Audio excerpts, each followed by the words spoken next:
People don't have to love you, but they got to trust you. They want you to be their Sherpa, their guide. They don't want you to be like this hardcore closer. That doesn't work. People don't want to be closed. Well, the market was hot. Everybody was excited. Now, is that same tactic or those same selling skills going to work with a prospect who's scared about buying, nervous about the market, who doesn't trust the fact that you're a salesperson and they think you're a commodity? The rapport you want is this prospect trusting me enough to share things with me. If they don't, guess what? They're just not going to use you on their transaction.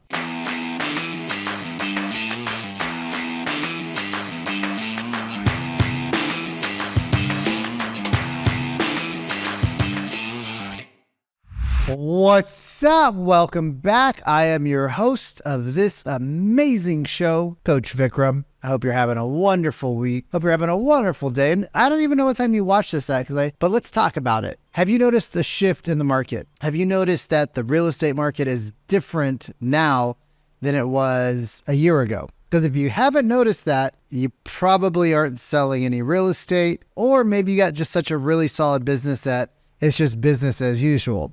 But about 80, maybe 85% of every single real estate agent that I've talked to, whether they were doing $500,000 in 2020, in 2021, in 2022, almost every single one is struggling right now to an extent. I'm not going to go out on the limb and say people are poor, because that'd be crazy and ludicrous, but people are noticing the market's different. And my clients that are winning versus my clients who are struggling are my clients that are winning are following a process. And I talked about this yesterday in the Real Estate Sales Academy. We were talking about processes, right? And one of my clients asked me a question yesterday, and it was a very basic question, but I'm glad he asked it to me because it allowed me to see that his processes were broken, which is why his sales are broken. You know, and inside the Real Estate Sales Academy, we predominantly talk about sales, how to connect with the prospect, how to create trust, how to create rapport, right? Not the Ford question rapport, right? Not the, oh, do you like coffee? I like coffee. Oh, you like Hawaii? I like Hawaii. Oh my gosh, you like Range Rovers? I like Range Rovers. Not that kind of rapport, but the rapport that actually gets your clients to talk to you, right? Inside the Real Estate Sales Academy, we talk about how to use pauses, how to use ums and ahs, and oh, really? To allow the prospect to know that we're still engaged in the conversation, right? We utilize a lot of the tips and a lot of the skills that top agents in your marketplace have, and they might have them naturally. Even your team leader, if you're on a team, might possess these charismatic skills. Oh, my broker's so charismatic. Maybe they just know how to use pauses and ums and oohs and ahs and oh reallys better than you do. Maybe. To listening to thousands and thousands of recordings over the years, to listening to my team on calls dialed in, what I know is that most agents talk either too fast, too slow, or your tonality shifts up or it shifts down when it shouldn't, or you're coming in too hot, right? I'm just overly excited. Or your sales process for follow-up is, hey, yeah, so Daniela, I'm just calling you back because, and the prospect's thinking, get to the point. What do you want? I know you're a salesperson. Yeah. So this is Vikram, and I'm calling. You remember you told me to call you back 3 months ago? Well, my system told me to call you back, so I'm calling you back. Hi. Or one of my favorite conversations that I get to coach my clients on when they first start working with me is this one. This one's really good. Like really good, and it's like really horrible. So they'll open up the conversation and it'll be pretty decent. Like they're not alarming the prospect. They're not throwing out a ton of red flags, but then they'll say something after like 3 sentences. So, how quickly did you want to buy a home? I'm just going to drink a little coffee to this one. Guys, my coffee's decaf. I know I'm a cheater. Now imagine my buddy Cody, right? Cody was out to I say this all the time. You guys expect people to remember you, which is ludicrous, right? They had a 17-second conversation with you. It was probably not the greatest of conversations. And then you expect these people to remember you? That's arrogance at its finest. So Cody's out with one of his buddies the other day, and he spent 2.5 hours with this couple, right? 2.5 hours with this couple. And at the end of the meeting, or minute of his lunch, he comes over to my house. He's like, yo, dude, I just met the coolest people ever. I'm like, oh, really? What's their name? He's like, oh, my buddy, blah, blah, blah. And then his girlfriend. And I'm like, oh, does the girlfriend have a name? Because we're all going to hang out at some point. He's like, bro, I literally spent 2.5 hours with these people. We had such amazing conversations. We talked about work and health and the world and travel and Joe Dispenza and meditation. We talked about this. We talked about that. And I go, okay. And tell me more. We did this. We did this. Okay. You're with these people for 2.5 hours of your life. Yeah. I was like, what's her name? He's like, bro, I literally, if you gave me $1 million, I couldn't remember it. He's like, I don't even know what the letter starts with. And we, as real estate agents, have the audacity to think that somebody's going to actually remember us. So you're making your follow-up call. Hey, do you remember me? It's your real estate agent. They're like, we don't have a real estate agent. You're not their agent just because you say you are. You are not the trusted advisor just because you say you're the trusted advisor. If you don't know how to build trust, rapport, and influence in a way, you will not build trust with your prospect. You know why? Because you're rambling and you don't know what to actually say. Methodical. You've been told that you should close. You should be told that you guys need to come in and hard close everybody. And guess what? That shiz don't work. People don't want to be closed. Oh my God, really, Vikram? They don't want me to close them? No. People want to come to an agreement together. They want you to be their Sherpa, their guide. They want you to be your shaman. They don't want you to be like this hardcore closer. That doesn't work, right? Like it just doesn't work. Grant Cardone's team, like they make hundreds of calls an hour, thousands probably. And they are so high pressure. Yo, bro, I got your seat reserved for you for 10X, man. Don't you want to 10X your life? I don't know, bro. What if my life's really great right now and I don't want to 10X it with this strategy? Guess what? If you use that 10X yo bro on most of your prospects, yo bro, they're probably not going to book an appointment with you.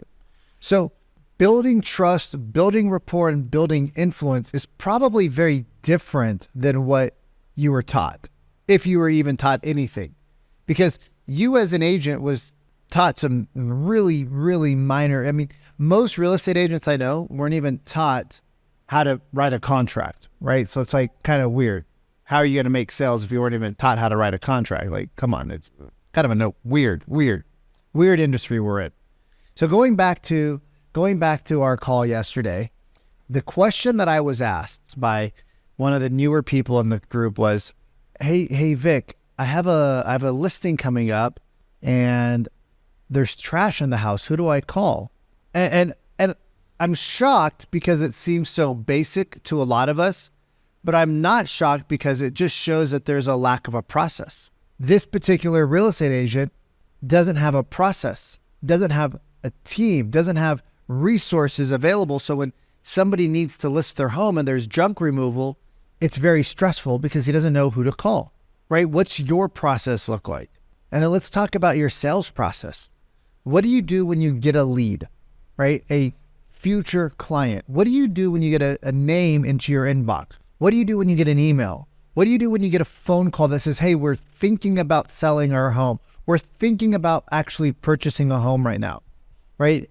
First, a lot of you get really excited because you've been waiting for weeks and months for this potential person to come in. And then a lot of us get very needy because we don't have a pipeline. So what's your sales process, right? When you post on social media, people aren't going to just naturally reach out to you right out the gate, but people might like your content. People might comment on your posts. People might watch your stories and give you a heart. What's your process behind that? Do you have one? If you don't have one, there's really no point in making content, right? Kind of pointless if you don't have a strategy. When you get a new lead, what's your strategy? When you meet somebody at a coffee shop, what's your strategy? What's your process? Where do you put those people? How do you communicate with those people? How many times do we follow up with those people? How many times do we talk to those people? right? What is our process that drives the result that we want? All right, so now we got the lead. Let's say you do have a process, right? I'm going to give you the benefit of the doubt. You have a future client name and number and an email. What now? What's your first interaction with them going to be? Is it a text message? Is it a video? Is it a phone call? I know phone calls are scary. I know videos are scary. I know text messages are scary. I also know being broke is scary. So what's your first attempt to reach out to these people? How soon is it going to be to reach out to these people? Does it differ if it's an internet lead or if it's a DM from a social media post, or does it differ if it's a referral, right? What do you say when you reach out to these people, right? Most real estate agents don't actually have even an opener. So let's say you get you got an Instagram DM, right? And the person's like, hey, I'm interested in buying a house. And you're like, great. What's your phone number? They're like, here it is. What's your email? Here it is. Great. I'm going to give you a call. They're like, cool, no worries. You don't book a solid appointment, but you tell them you're going to call. You call. What do you say? What's the first thing out of your mouth, right? How do you take them from being a cold prospect, or, maybe they're warmed up because they've seen some of your content? How do you take them from a cold prospect to a future client? What happens if they're not ready to buy for 6 months, 9 months, right? What if they don't want to sit down with you? What if the things you're saying is triggering sales resistance and you don't even realize it because nobody actually taught you what sales resistance is? What if you spend, like a guy who used to work for me, what if you spend the first 5 to 7 minutes trying to figure out about what their kids did over the weekend and what they ate and what color their diarrhea was? Like, what a waste of time when these people are probably busy and you're talking about their kids when they're like, yo, we need to buy a home, and you have zero motivation. Okay, the phone hangs up, calls over. You know that their kids, they got 3 kids. Great, awesome. Why are they moving? I don't know. Well, they got 3 kids. Okay, but why are they moving? I don't know. Are the kids part of the reason they're moving? I don't know. Do they need to be in better schools? I don't know. Do they need a bigger house? I don't know. Oh yeah, they need a bigger house. How do you know? Well, they told me their house is too small. What's small about it? How big is it? How many bedrooms? I don't know. I don't know. Well, you guys, you want to be a trusted advisor, but you get a lot of I don't knows. And every time we get an I don't know, it's just an opportunity lost to connect, to build trust and real rapport. Here's what real rapport is in today's day and age. Real rapport in today's selling environment is where the prospect feels comfortable to tell you why they actually want to buy or sell a piece of property. It does not have to do with the fact that you guys both send your kids to the same school, although that might help. And, it does show that you guys have similar values.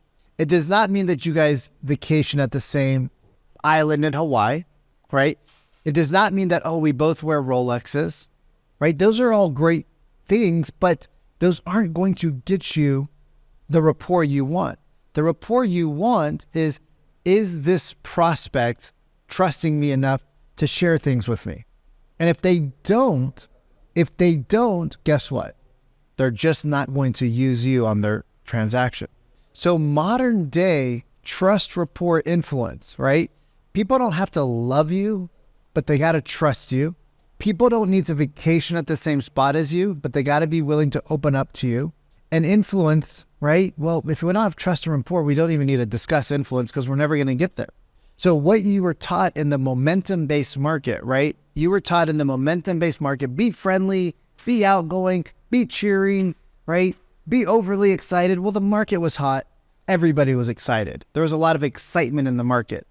Now, is that same tactic or those same selling skills going to work with a prospect who's nervous about the market, who's scared about buying, who doesn't trust the fact that you're a salesperson and they think you're a commodity? And then you ask the same questions that every other real estate agent asks? Do you think that that's going to get you this client? Do you think that's going to get you the meeting? Or when we have clients that call me, Vic, I get so many meetings. I'm doing so great with booking meetings, but nobody shows. Let's listen to your call. Oh, well, you're too aggressive. Tone it down a little bit. Slow down. You don't have to lose your authority. You don't have to lose your assertiveness, but you should slow down. Oh, listen to these questions. Like 4 questions, rapid fire, bat, bat, bat, bat. No transition, no slowdown, no pausing, no, really, could you explain more than that? Could you explain a little bit more to me? Guess what? Every call's different. If every call's different, that means you don't have a script. You don't have a process. Why'd you ask this question? I have no idea. Well, if you don't know, I don't know. Is it on your script? No. So why did we ask this question? I don't know. Okay, well, that's not the way we should be working then, right? If we don't know why we're asking questions, that's a problem. So let's analyze, let's dissect this call, right? And if you listen to 3 or 4 calls in a row, you'll start to see patterns, right? People don't want to do that. It's not fun. I don't like the sound of my own voice, but it's necessary. So if you're looking to grow your business, if you're looking to grow your sales, if you're looking to make more money, right? You want to go from 1 to 2 or 2 to 3 or 3 to 4, right? Maybe you're just trying to keep the momentum going because you have a good month and then a bad month and a good month and you don't know why. Remember, build trust, build rapport, have influence, create a sales process, and go out and crush the market. I'll talk to you later. Peace.